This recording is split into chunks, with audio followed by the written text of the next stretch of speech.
Bonjour à tous, je ne pouvais pas être physiquement présent pour votre assemblée générale, mais je voulais m'adresser à vous au travers de cette vidéo.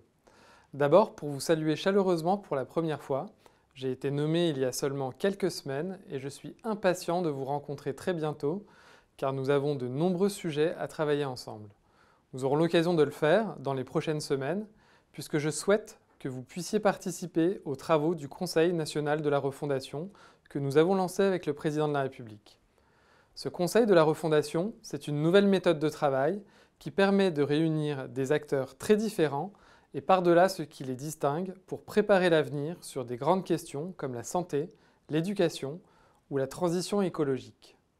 L'un des 6 chantiers retenus porte sur le bien vieillir.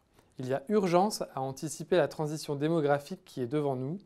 En 2030, la part des plus de 60 ans dépassera celle des moins de 15 ans et en 2060, les plus de 85 ans seront 3 fois plus nombreux qu'aujourd'hui. Vous êtes au cœur de cette transition et de l'augmentation des besoins qu'elle entraîne. Cette transition concerne toutes les dimensions de la vie en société et doit donc mobiliser la société dans son ensemble. Bâtir une société dans laquelle chacun vieillit bien, ce n'est pas uniquement une question d'autonomie, comme on le dit trop souvent, c'est aussi et surtout une question de lien social. Nous devons parler de sport, de transport, de culture, de numérique, de santé mentale et bien évidemment des solutions accessibles pour être accompagnés tout simplement. 90% des Français veulent vieillir chez eux. Ce choix du domicile, c'est le choix du gouvernement et vous êtes l'un des acteurs clés de la réussite de ce choix du domicile. Il n'y aura pas de virage domiciliaire sans les aides à domicile. Nous allons donc construire ensemble cette transformation de long terme qui doit embarquer l'ensemble de la chaîne, les familles, les EHPAD, les médecins libéraux, l'hôpital, mais aussi les élus et l'ensemble des services publics.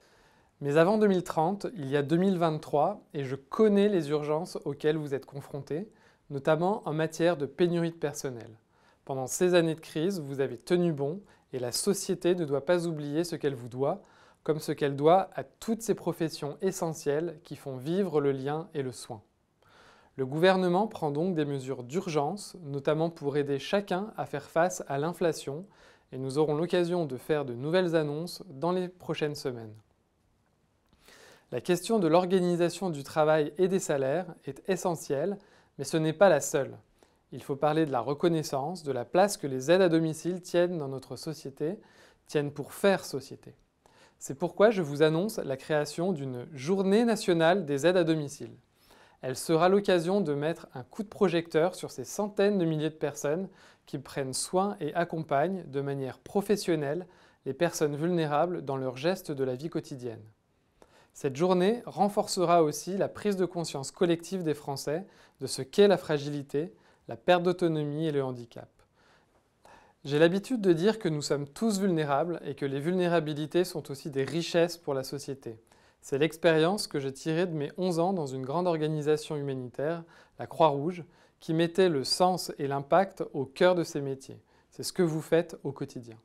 Cette journée nationale sera l'occasion de plusieurs initiatives concrètes, relayées notamment par le ministère des Solidarités, la CNSA, les départements et les médias. Je pense notamment à des colloques ou des cafés citoyens, à la publication d'études thématiques ou à la remise de prix pour valoriser les initiatives de terrain les plus créatives.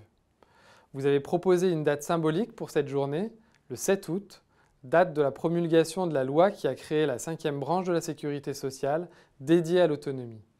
Je vous félicite d'avoir pris cette initiative et de vous être rassemblés avec l'ensemble des fédérations du secteur et je vous propose que nous nous rencontrions très prochainement pour préparer ensemble la première édition en 2023.